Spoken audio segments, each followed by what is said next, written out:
hermoso himno. No solamente cantarlo, sino creerlo, ¿no? El hecho de que, sea cual sea la circunstancia que pasemos en esta vida, Él nos va a sostener. Bueno, mientras buscamos en nuestras Biblias, quiero animarles a que busquen en 2 de Samuel, Antiguo Testamento, hermanos. 2 de Samuel, capítulo 11.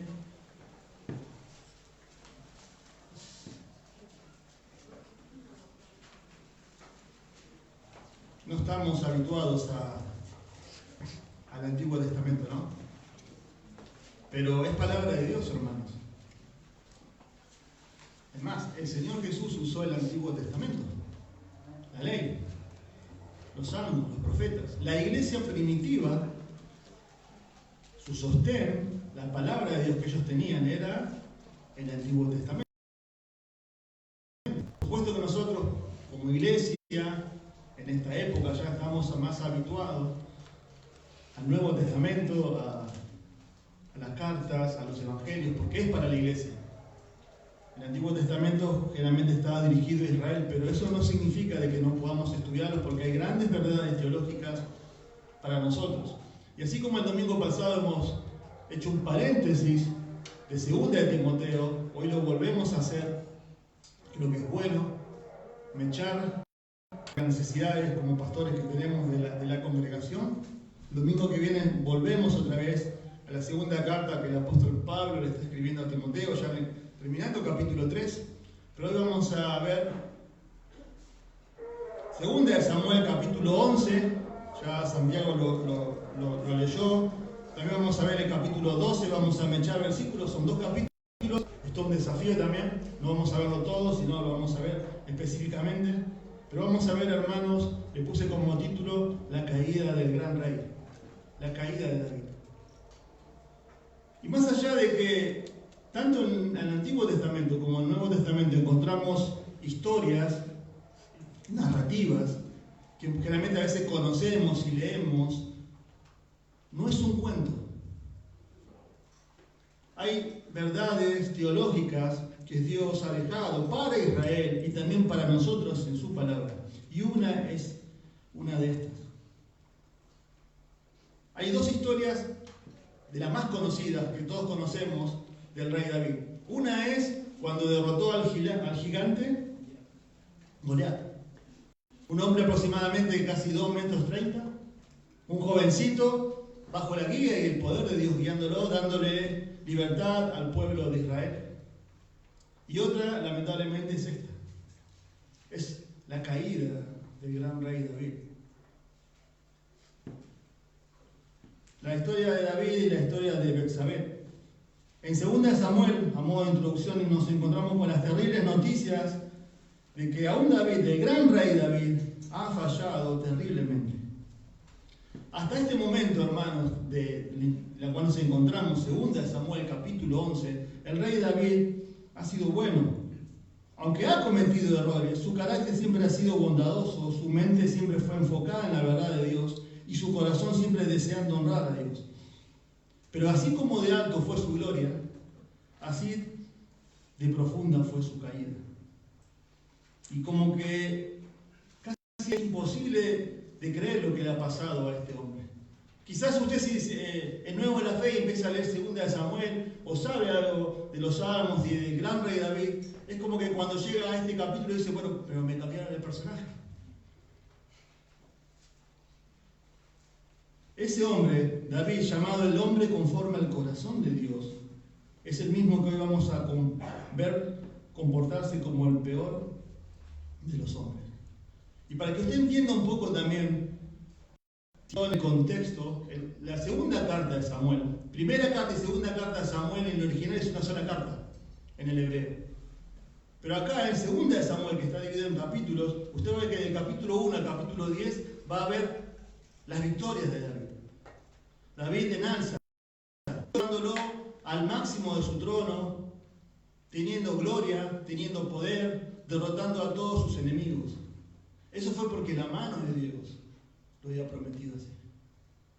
Llegamos al capítulo 11 y capítulo 12 de 2 de Samuel y vamos a ver el pecado de David.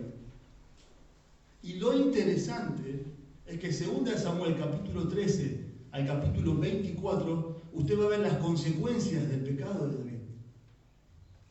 Si usted se dio cuenta, hay muchos más capítulos de la consecuencia de su pecado que de su gloria y su reinado.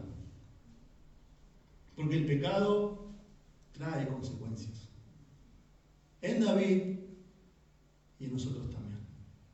Vamos a orar. Padre, una vez más necesitamos de tu palabra. Necesitamos de ti, Señor, del obrar del Espíritu Santo, Señor.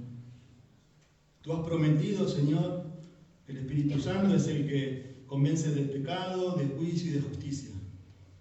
Pero también es el Espíritu Santo, Señor, que nos ilumina la mente para entender tu palabra. Pero no solamente, Señor, quizás algo que hoy vamos a ver que conocemos, sino que nos hables al corazón. Hablanos, Señor, Dios, de acuerdo a nuestra necesidad. Te necesitamos. En el nombre de Jesús. Amén. Por eso hoy vamos a ver 3 verdades acerca de la gran caída del rey David que nos ayuda a organizarnos mejor. Primero vamos a ver en el capítulo 11 lo poderoso del pecado. Lo poderoso que es el pecado. Pero luego en el capítulo 12, de versículo 1 al 9, vamos a ver lo persuasivo de la gracia de Dios. Lo persuasivo de su gracia. Y para finalizar, vamos a ver en el capítulo 12, en el versículo 13, lo perfecto de su perdón. 3 verdades. Lo poderoso que es el pecado, lo persuasivo de la gracia de Dios cuando un creyente peca, pero también lo perfecto del perdón de Dios. Dice así la palabra del Señor, 2 Samuel capítulo 11. Aconteció al año siguiente, en el tiempo que salen los reyes a la guerra, que David envió a Joab y con él a sus siervos y a todo Israel. Y destruyeron a los amonitas y sitiaron a Rabá. Pero David se quedó en Jerusalén. Y sucedió un día, al caer la tarde, que se levantó David de su lecho y se paseaba sobre el terrado de la casa real. Y vio desde el terrado una casa que se estaba bañando, el terrado de una mujer que se estaba bañando, la cual era muy hermosa. Envió a aquella mujer y le dijeron: aquella es Betsabé, hija de Eliam, mujer de Urías Eteo. Y envió David mensajeros y la tomó y vino a él y él durmió con ella. Luego ella se purificó de su inmundicia y concibió una mujer y envió a hacerlo saber a David, diciendo: estoy encinta. Versículo 14. Venida la mañana, escribió David a Joab una carta, la cual envió por mano de Urías. Wow. Y escribió en la carta diciendo: poned a Urías al frente, en lo más recio de la batalla, y retiraos de él, para que sea herido y muera. Así fue cuando Joab sitió la ciudad, puso a Urías en el lugar donde sabía que estaban los hombres más valientes. Y saliendo de la ciudad, peleaba contra Joab, y cayeron algunos del ejército de los siervos de David. Y también Urías Eteo. Versículo 26. Oyendo la mujer de Urías que su marido Urías era muerto, hizo duelo por su marido. Y pasado el luto, envió David y la trajo a su casa. Y fue ella su mujer y le dio a luz un hijo. Mas esto que David había hecho fue desagradable ante los ojos de Jehová. Hermanos, ¿qué es esto que hemos leído? ¿Qué es esto? La primera verdad es lo poderoso del pecado. Y si usted ve en el versículo 1, comienza el inicio del gran pecado de David. Pero quiero que hagamos un ejercicio y empecemos a contar. Porque quizá usted piensa que David solamente mató y adulteró. Pero quiero que enumeremos y vamos a ver los pecados de David, que no son solamente dos, son más. Y en los tiempos, como dice el versículo 1, en los cuales los reyes salen a la guerra, David envió a Joab y con él a sus siervos y a todo Israel, y destruyeron a los amonitas y citaron a Rabá, pero David se quedó en Jerusalén. O sea, en los días en los cuales David debía estar en la guerra, lo interesante es que él se queda en Jerusalén, manda a su ejército y se queda. Y el versículo dice que sucedió un día que al caer la tarde, que se levantó David de su lecho. Versículo 2 estamos leyendo. Y se paseaba sobre el terreno de la casa real. O sea, David dice que se levanta al atardecer. ¿Cuántas historias buenas terminan cuando el protagonista se levanta a las 3 de la tarde? Pero bueno, eso no es nada, ahí sigue, ¿no? David en su mejor momento militar no se inmuta por la guerra y envía a otros, y él en su paseo observa a una mujer bañándose. Eso es porque el palacio del rey, situado geográficamente, está como en una colina y él puede observar casi todo Israel de su lado. Entonces él, cuando se levanta, observa todo Israel. Y él se levanta y observa a una mujer que se está bañando. Y eso en sí no es pecado. Es una casualidad. El pecado es que él se queda mirando y él manda a preguntar por ella. Es la segunda mirada. Él no solamente la mira y ya comienza su lascivia en su corazón, sino que él la manda a preguntar por ella. Eso es lo que dice el versículo 3. Envió David a preguntar por aquella mujer. Y le dijeron, aquella es de Sabé, hija de Eliab, mujer de Urías Eteo. O sea, está casada David. Bueno, listo, se terminó. Pero el pecado de David sigue. Él empieza a jugar abiertamente con la inmoralidad. Bueno, alguien, como vimos recién, le responde que es casada, pero él sigue deseándola. Entonces la manda a buscar con sus mensajeros. ¿Qué quiere decir eso? Que su pecado pasa a ser su pecado privado, ya pasa a ser público. Él ya manda a personas a buscar a Betsabé. No le importa nada.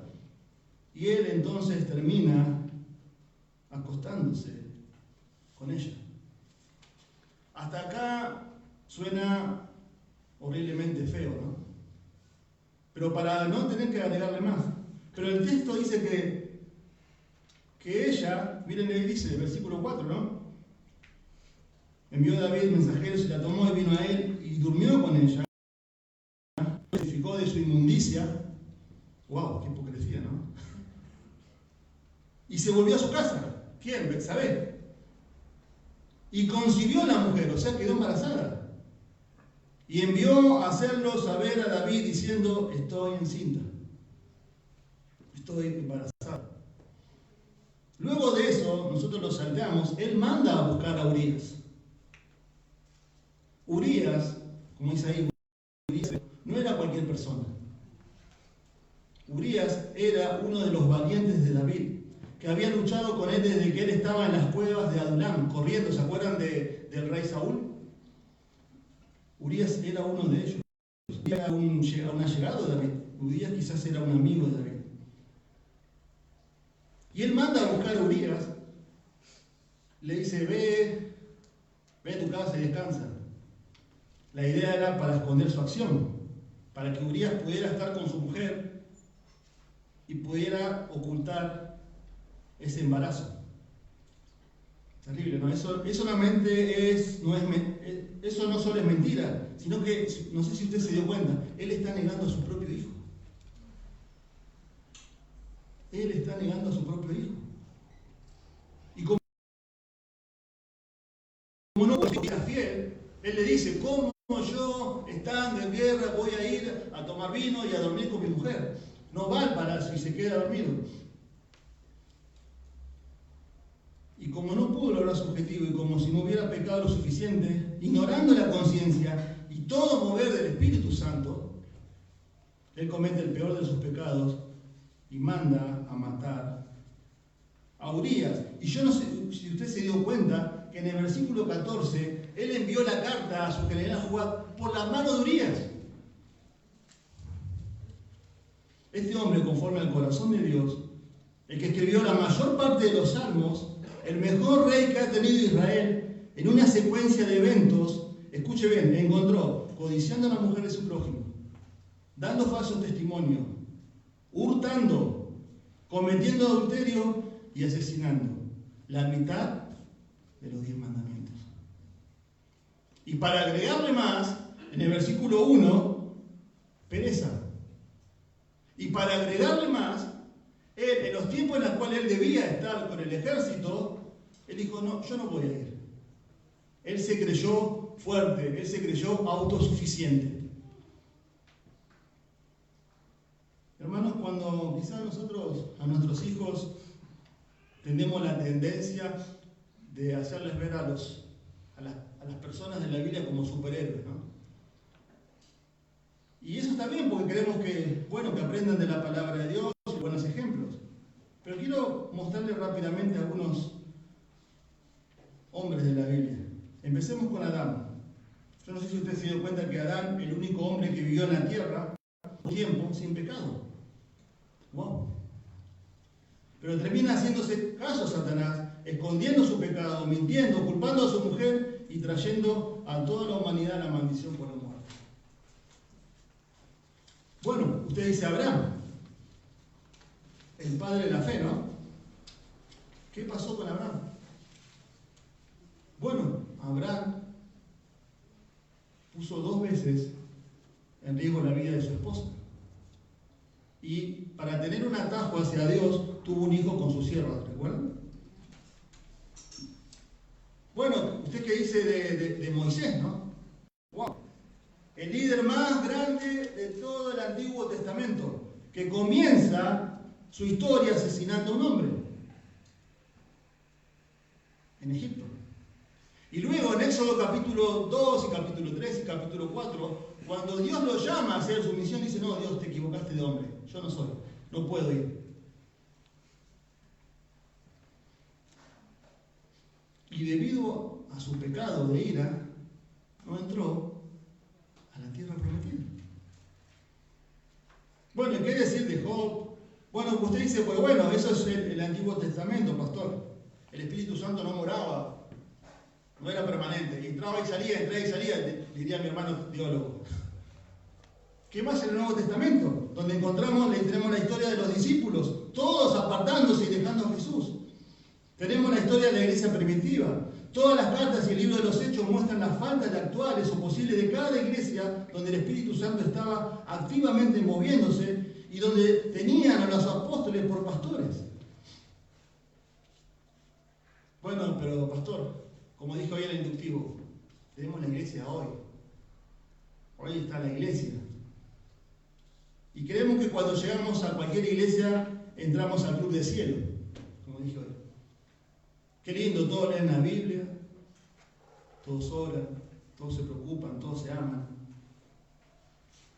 Pero también, como dije hoy, es el único organismo donde no tiene como un club donde vos tenés que asociarte y entra de toda la iglesia,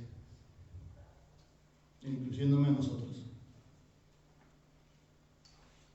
Hermanos, ¿por qué no nos sorprenden tanto estos pecados? ¿Saben por qué? Porque tal vez pensamos que nosotros somos mejores. Porque somos salvos por gracia. Y finalmente lo creemos.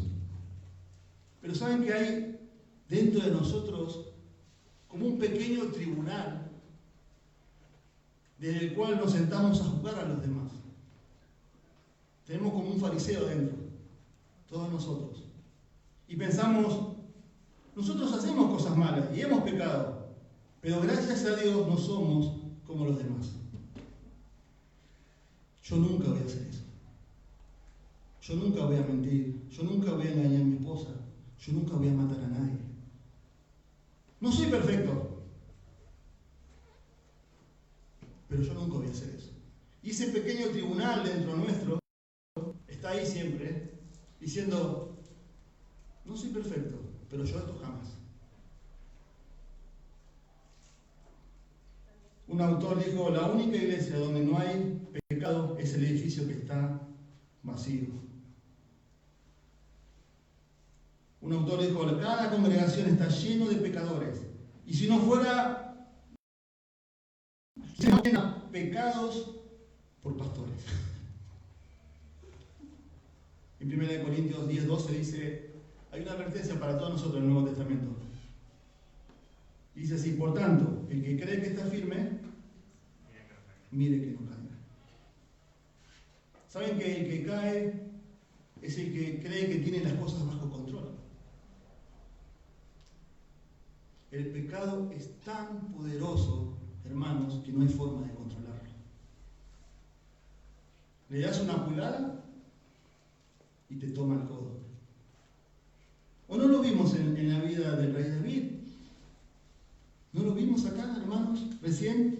Es interesante que David no empieza con el asesinato. Comienza con una primera mirada, comienza con pereza, yendo a preguntar, su concupiscencia. Puede parar y sigue. Hermanos, el pecado es tan poderoso que el que cae cree que lo tiene todo controlado.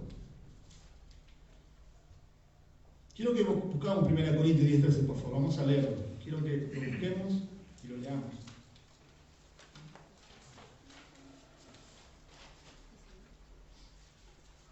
1 Corintios 10:13, por favor. Vamos.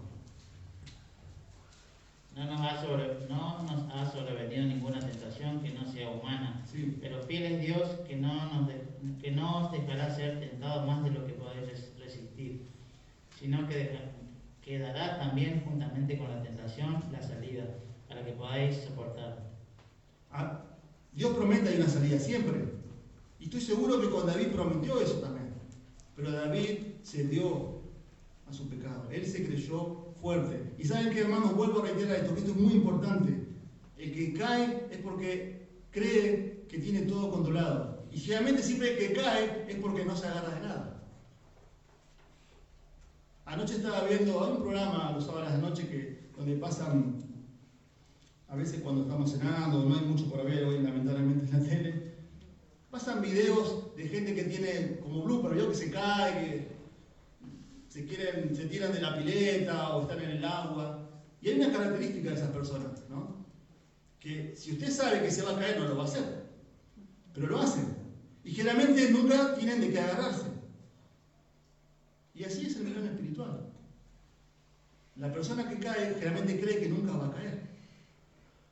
Y la persona que cae generalmente no tiene de qué agarrarse. No está sostenida del brazo del Señor. Y David, como vimos y empezamos a enumerar los pecados, hermanos, no tenía de qué agarrarse. Pero como vuelvo a reiterar, David empezó por algo pequeño y llegó a consumar lo peor. Hermanos, pequeñas indulgencias del pecado son como pequeños tornillos que uno por uno no parece nada, pero que luego terminan descarrilando un tren. Eclesiastés 10 dice, las pequeñas moscas muertas hacen heder el perfume del perfumista. Una pequeña mosca insignificante que cae en el perfume más caro lo echa a perder.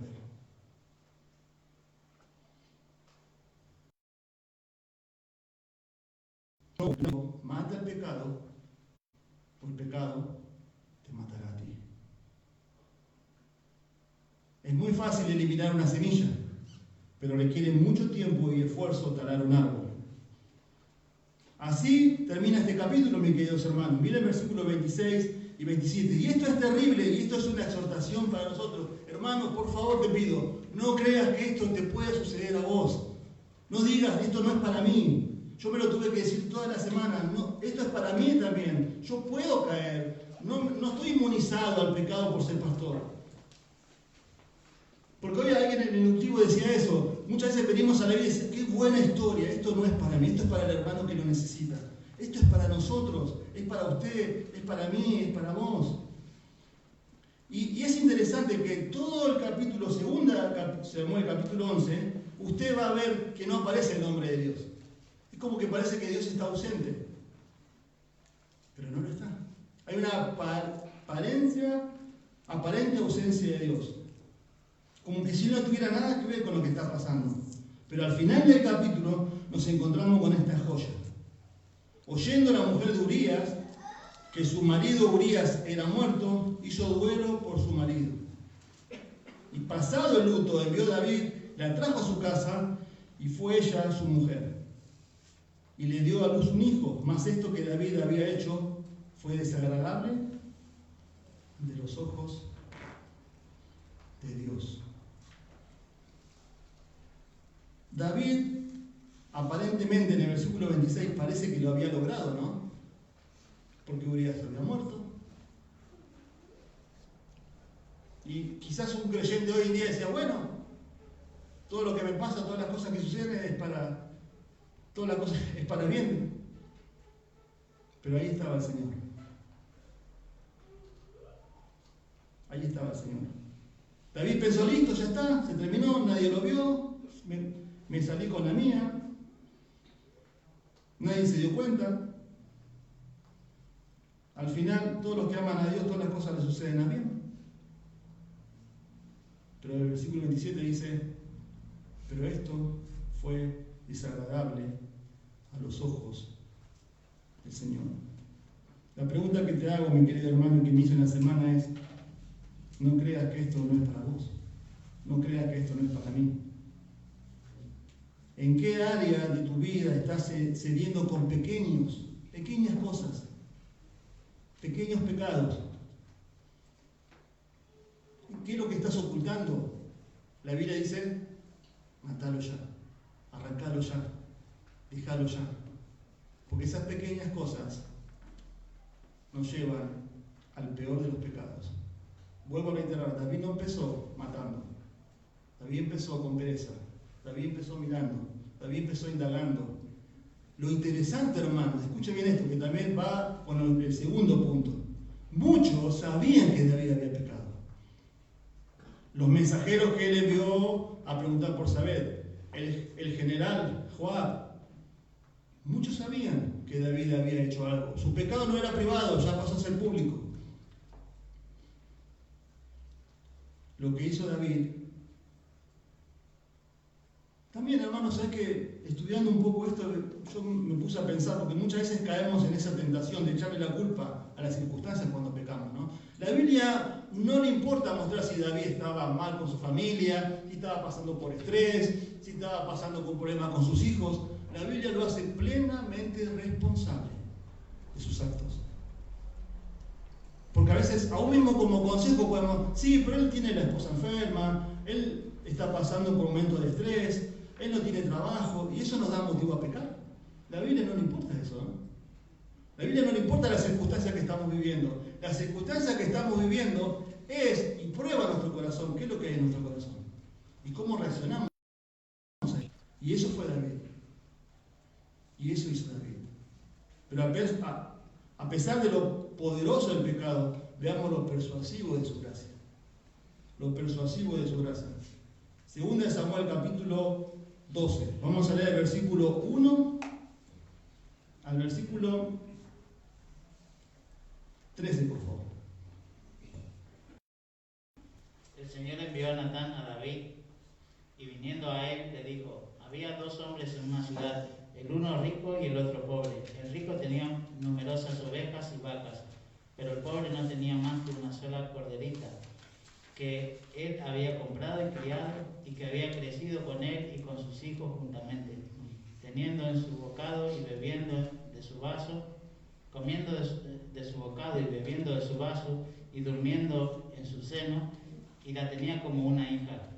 Y vino uno de camino al hombre rico, y éste no quiso tomar de sus ovejas y de su vaca para guisar para el caminante que había venido a él, sino que tomó la oveja de aquel hombre pobre y la preparó para aquel que había venido a él. Entonces se encendió el furor de David en gran manera contra aquel hombre y dijo a Natán, vive Jehová, que el que tal hizo es digno de muerte, y debe pagar la cordera con 4 tantos, porque hizo tal cosa y no tuvo misericordia. Entonces dijo Natán a David, tú eres aquel hombre. Así ha dicho Jehová, Dios de Israel, yo te ungí por rey sobre Israel, y te libré de la mano de Saúl, y te di la casa de tu señor y las mujeres de tu señor en tu seno. Además te di la casa de Israel y de Judá, y si esto fuera poco, te habría añadido mucho más. ¿Por qué pues tuviste en poco la palabra de Jehová, haciendo lo malo delante de sus ojos? A Urías Heteo heriste a espada y tomaste por mujer a su mujer, y a él lo mataste con la espada de los hijos de Amón. Por lo cual ahora no se apartará jamás de tu casa la espada, por cuanto me menospreciaste y tomaste la mujer de Urías Heteo para que fuese tu mujer. Así ha dicho Jehová: he aquí yo haré levantar el mal sobre ti de tu misma casa, y tomaré tus mujeres delante de tus ojos, y las daré a tu prójimo, el cual yacerá con tus mujeres a la vista del sol. Porque tú lo hiciste en secreto, mas yo haré esto delante de todo Israel y a pleno sol. Ahí está, ahí nomás. Lo persuasivo de su gracia, lo poderoso del pecado, en la vida de David y en la vida de nosotros. Mata el pecado, o el pecado te matará a ti. Pero acá entra lo persuasivo de su gracia. En 2 Samuel capítulo 12 vemos la entrada en escena de Natán. Natán era un profeta de Dios. Natán era parte del círculo íntimo de David. Porque Natán le había profetizado que él iba a hacer 4 capítulos antes, todas las victorias que Dios tenía, David, a base de la mano del rey David. Nomás que eran positivas. Ahora la que presentaba es negativa. Y Natán, usted si se dio cuenta, una de las labores le trae un caso a Israel. Perdón, a David. ¿Por qué? Porque el rey David servía también como juez. O sea, David era la corte suprema de justicia. Todo pasaba por él y él lo decidía todo. Entonces era algo muy común, porque usted lo vio ahí en el capítulo 12, miren ahí, Jehová envió a Natán. Interesante, ¿no? En el capítulo 11, prácticamente Dios no aparece, pero en el capítulo 12 dice Jehová envió a Natán. Dios ama tanto a David que no podía dejarlo en el lodo de su pecado. Y Dios muchas veces nos ama tanto a nosotros que no nos va a dejar en el pecado tampoco. Pero David no podía solo, porque David estaba enceguecido, no veía su propio pecado. Entonces dice, Jehová envió a Natán, a David, y viniendo a él le dijo, como que le presenta un caso. Había dos hombres en una ciudad, el uno rico y el otro pobre.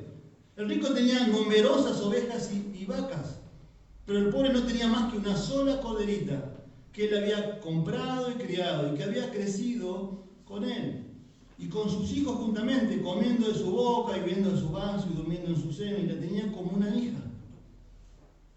Le presenta una parábola, le presenta una historia, Natán. No era un extraño para David, era muy cercano a él, era un profeta amigo.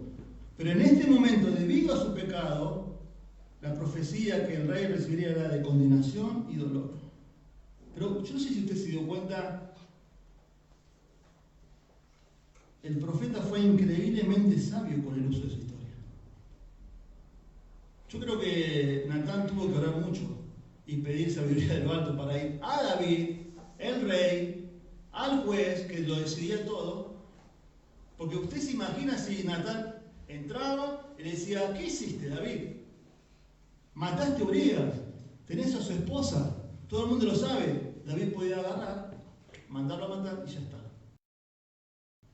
Este hombre dice que Dios lo envió. Usó su sabiduría, usó persuasión, pero también usó gracia. Le presenta al hombre que lo tenía todo, ¿no? Vacas, ovejas. Es interesante porque eso implicaba que tenía grandes riquezas. Y dice que su riqueza fue por herencia. No se lo ganó, se lo dieron. David, el rey, no fue dado por Dios. David no ganó nada. Y lo contrasta con un pobre hombre que luchó y trabajó para tener una corderita preciada, como que era interesante, ¿no? Porque yo no sé si en ese tiempo había perros, pero la corderita era como la mascota de la casa. Dormía con ellos, comía con ellos, estaba ahí. Era como una hija, dice. Es así.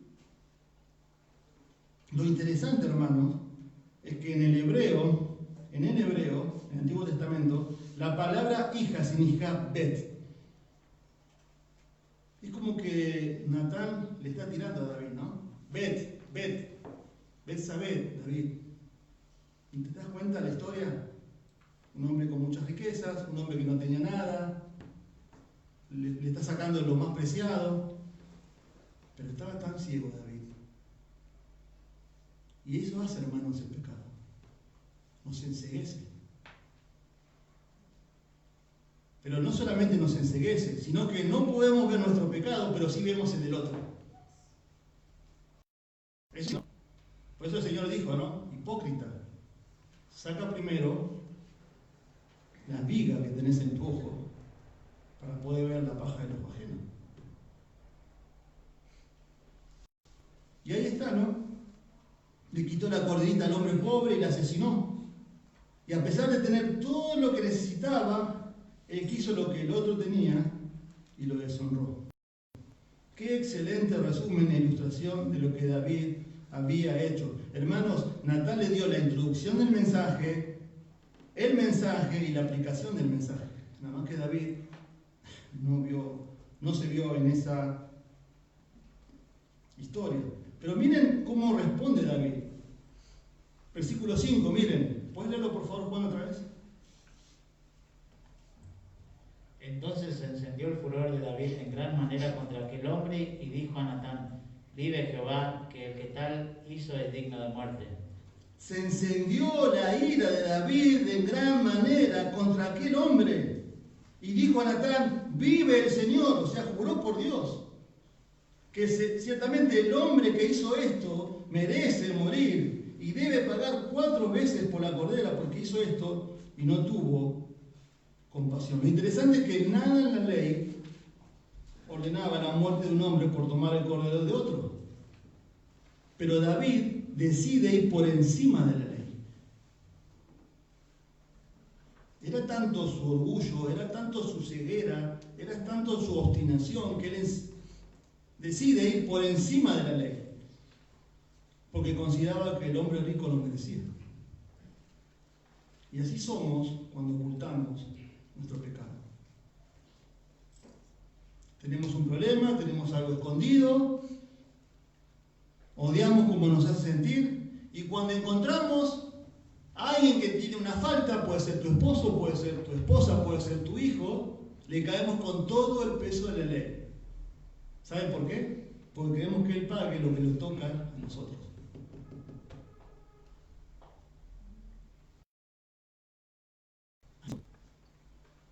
Yo no voy a pagar por mi pecado, que pague el otro. Por eso la palabra dice que la ira del hombre no obra la justicia de Dios. Pero usted nota la gracia del Señor, la gracia de Dios, que no nos deja en el lodo del pecado, no lo deja a David ahí, sino que levanta a sus mensajeros para hablar a nuestras vidas cuando estamos perdidos, cuando estamos mal, cuando estamos en pecado. David está totalmente ciego a su falta.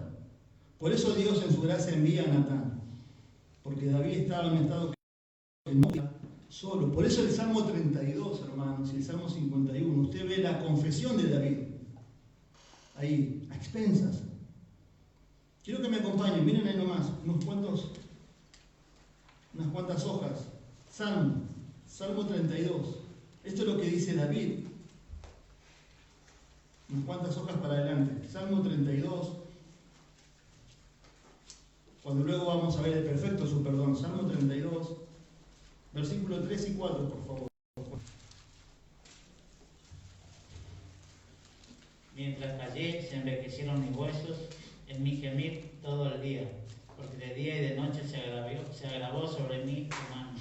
Se volvió mi verdor en sequedades de verano. Mientras David se estaba pecando, porque pasó aproximadamente un año, y David seguía en el pecado, miren cómo se sintió David en ese tiempo. Mientras callé, mientras oculté mi pecado, se envejecieron mis huesos en mi gemir todo el día, porque de día y de noche se agravó sobre mí tu mano. Se volvió mi verdor en sequedades de verano. La idea es como que se estaba secando por dentro. Le estaba trayendo hasta problemas físicos a David. El pecado no confesado.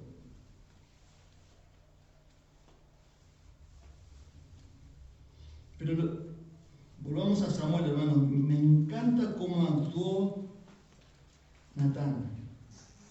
Natán fue inteligente, Natán fue sabio, concluyó con la culpabilidad de David, no inició así, no fue y le dijo tú eres culpable, porque seguramente, hermanos, cuando una persona está en pecado, cuando estamos en pecado estamos a la defensiva, ¿o no? O si no, pregúntale a tu esposa o a tu hijo. Cuando estamos mal, estás a la defensiva. Y vienen, te dicen y ya saca los puños ya. ¿Somos así o no? Es así, hermanos, pero acá Natán fue persuasivo, buscó gracia. Un autor, Tim Keller, dijo, glorifica a Dios al decir la verdad sobre el pecado, pero glorifica a Dios todavía más si la persona que dice la verdad sobre su pecado se arrepiente. Dios va detrás de la convicción y la conversión más que detrás de la condenación. Porque, hermanos, así somos muchas veces. Nuestra comunicación debe ser pensada, debe ser con gracia. No basta decir la verdad, no basta vomitar, ya está, se lo dije. Hay que decir la verdad, pero en amor. Y esto, hermanos, para matrimonios, para tu amigo, para tu amiga, para tus hijos. Porque muchas veces, hermanos, somos así. Vamos, como dice el autor ahí, a buscar la condenación, pero no vamos a buscar la convicción y que el hermano se arrepienta. O que el hijo se arrepienta. O que el esposo se arrepienta. Se lo dije, le dije la verdad. Sí, está bien. Y eso fue lo que hizo acá Natán. Nuestra comunicación tiene que ser así, pensada, con sabiduría. Muchas veces, hermanos, las personas alrededor de nosotros no están rechazando tanto el mensaje del Evangelio, sino al mensajero, sino a nosotros. Natán estaba buscando el arrepentimiento. Por eso inició así esta parábola. Él no cambió el mensaje, pero lo pudo presentar de una manera que David la escuchara. Hermanos, tenemos que orar por Natanes en nuestra vida. Y cuando llegue a tu vida, no lo deseches. Porque ¿a quién de acá le gusta que le digan las cosas? A nadie. Pero muchas veces estas personas, como vimos, son enviadas por Dios para hierro con hierro se usa, para que si te ama te va a confrontar, te va a animar, te va a decir. Pero nosotros estamos acostumbrados a juntarnos con las personas que no nos dicen nada. Y la persona que viene y te confronta y te exhorta en amor, dice, no, este es mi enemigo ahora, no, déjalo ahí. No, no es así. Tenemos que orar por personas así. Tenemos que orar por hermanos así. Y cuando llegue a tu vida, hermano, no lo deseches. Aquí hay más gracia en Cristo que pecado en tu vida. ¿Se dio cuenta lo persuasivo de su gracia? Natán buscaba el arrepentimiento. No buscaba la condenación. Y por último, miren, lo perfecto del perdón. Lo perfecto del perdón. Versículo 13 del capítulo 12. Entonces dijo David a Natán. ¿No le llama la atención el versículo 7 también antes? Natán dijo, tú eres aquel hombre, David. Tú eres aquel hombre. ¿Vieron? No cambió el mensaje. No le dijo, no, David, hiciste algo malo. No, fuiste vos. Así ha dicho Jehová, Dios de Israel. Yo te ungí por rey sobre todo Israel, David, y te libré de la mano de Saúl. La casa de tu Señor y la mujer de tu Señor en tu seno. Además te di la casa de Israel y de Judá. Y si por esto fuera poco, te hubiera dado más, David. ¿Por qué pues tuviste en poco la palabra de Jehová, haciendo lo malo delante de sus ojos? A Urías, Eteo, heriste a espada. No fui yo. Heriste a espada, David. Fuiste vos. ¿Vieron que en el capítulo 11 Dios no aparece? Pero Dios está observándolo todo. Vos, David, fuiste. Vos mataste. Vos tomaste por mujer a su mujer. Y a él lo mataste con la espada de los hijos de Amón. Por lo cual ahora no se apartará jamás de tu casa la espada. Consecuencias. Por cuanto me menospreciaste y tomaste la mujer de Urías Eteo. ¿Vieron que siempre que use la mujer, Besaí dice la mujer de Urías, la mujer de Urías, la mujer de Urías? como les dije, ya del capítulo 3 al 24 vienen las consecuencias. Porque vamos a ver el perdón perfecto de Dios. Pero hermanos, el pecado trae consecuencias. Es así en David, en mí y en vos. Dios perdona, pero el pecado trae consecuencias. ¿Vos crees que no? En David sí. David pensó que ya había pasado todo. Pero fue desagradable a los ojos de Jehová. Dios estaba mirándolo todo, porque a Dios no podemos ocultarle nada. Al pastor sí, a la iglesia sí, a tu esposa sí, a tu esposo sí.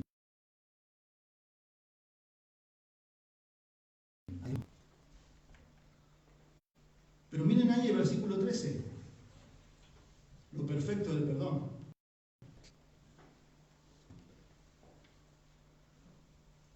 Es impresionante este versículo. Entonces dijo David a Natán: pequé contra Jehová. Y Natán dijo a David: también Jehová ha remitido tu pecado, no morirás. Yo no sé si usted se dio cuenta de lo que hay acá.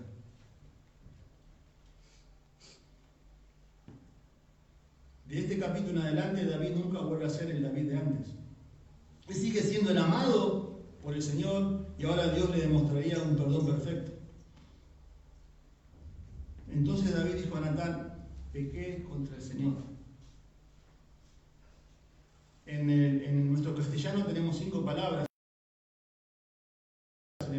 He pecado, dice. Más allá del hebreo o nuestro castellano son pocas palabras. He pecado contra el Señor. Pero miren la asombrosa respuesta de Natán: el Señor ha quitado tu pecado, no morirás. Aquí vuelve a salir ese David conforme al corazón de Dios. De vuelta. Aquí está ese joven que puso a Dios delante de sus ojos. Aquí está un David quebrantado nuevamente. Es el corazón de Dios hablando. Este es un David y es un hombre cambiado. Si bien aquí solamente hay 2 palabras, tan solo lean en sus casas el Salmo 32 y el Salmo 51. He pecado, contra ti he pecado, he hecho lo malo delante de sus ojos. Salmo 51, mi pecado te declaré. Conforme a mi maldad, líbrame de mis transgresiones. Todo ese Salmo 32 y 31 pasa en este momento. Pero aquí hay una gran diferencia entre el David del capítulo 11 y el del capítulo 12, que es el arrepentimiento. En el capítulo 11, David dice, ¿no? Hay una aparente ausencia de Dios. En el capítulo 12 comienza con Jehová. En el capítulo 11 comenzamos corazones endurecidos. En el capítulo 12 vemos un corazón humillado. En el capítulo 11 David está ocultando su pecado. En el capítulo 12 David está confesando su pecado. En el capítulo 11 recibe juicio por sus acciones. En el capítulo 12 David recibe perdón. En el capítulo 11 vemos un asesino. En el capítulo 12 vemos un hombre constrito y humillado. ¿Ven la diferencia? La diferencia la hizo el arrepentimiento. La hizo el arrepentimiento. Un corazón constrito y humillado, no menospreciarás tú, oh Dios. Pero yo no sé si usted se dio cuenta, miren el versículo 13, esto a mí en la semana me impactó, me emocionó, porque ni bien David dijo, he pecado, Natán dice, no morirás. Dios ha remitido tu pecado. Al instante. Al instante. ¿Han notado lo rápido que Natán le presentó el perdón de sus pecados? Él dijo 2 palabras, pecado, y dijo, no morirás, Dios ha perdonado tu pecado. Ese es el Dios que servimos. Ese es el Dios que conocemos. Ese es el Dios de toda gracia que en su ira siempre recuerda su misericordia. Y eso lo vemos historia tras historia a lo largo de toda la Biblia. Una vez hemos sido perdonados, años y años pecando. Pero en un momento dado en tu vida llegás a un punto en el cual decís: Dios, he pecado contra el cielo y contra ti. No merezco nada. Y eso es la salvación. Años y años pecando y llegás a un punto de decir: Dios, me tengo que humillar, tengo que reconocer quién es Dios, tengo que reconocer quién soy yo. Y al instante dice: tus pecados te son perdonados. Como una mujer de Juan capítulo 4, como Zaqueo, como Mateo, como Cristian, como Adrián, como Marcos. Somos nuevas criaturas, las cosas viejas pasaron. El pecado de ayer, si me he arrepentido genuinamente de corazón y he ido donde Dios, pide que vaya y pido perdón. Él lo perdonó, Él lo olvidó, ya se acabó. Y yo me podía pensar un poco, hermanos, y decía: este matrimonio empezó de la manera tan oscura, ¿no? David y Betsabé. ¿Quién puede restaurar algo así? ¿Quién puede sacar algo bueno de esto? Solo Dios. Solo Dios lo puede hacer. No hay consejero, no hay psicólogo, no hay pastor, no hay terapeuta en el mundo que pueda restaurar esto. Solo nuestro gran Dios. Porque solo el Espíritu de Dios, hermanos, toma piezas rotas y construye una hermosa catedral. Solo Él toma tu vida y toma la mía, con todos nuestros pecados, con toda nuestra suciedad, con toda nuestra basura que somos capaces de hacer, nos perdona, nos limpia, nos capacita, nos transforma y nos usa. ¿Qué se puede sacar de algo bueno? De un matrimonio que empezó con lujuria, con desobediencia, con adulterio, con asesinato y con la muerte de un hijo. Miren el versículo 24 del capítulo 12, por favor. Y consoló David a Betsabé. ¿Están ahí? Y consoló David a Betsabé, su mujer. Y llegándose a ella, durmió con ella. ¿Vieron que dice? ¿Notaron? Y consoló David a Betsabé, su mujer.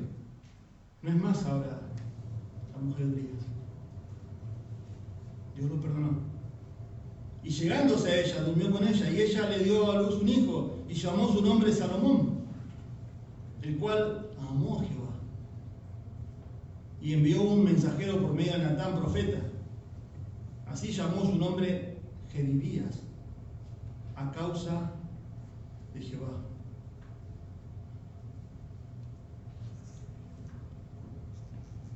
¿Vos crees que tu matrimonio anda mal?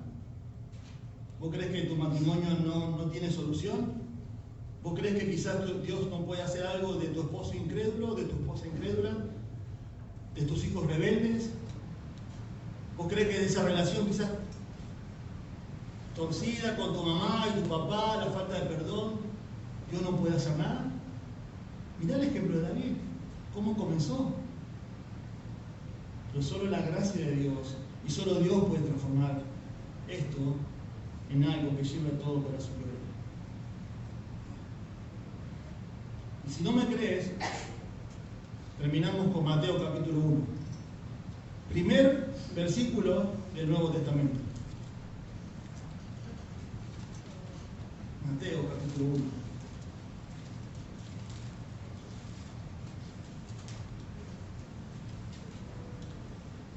Dice así la palabra de Dios. Libro de la genealogía de Jesucristo, el hombre perfecto, el hombre sin pecado, Dios hecho hombre, hijo de David.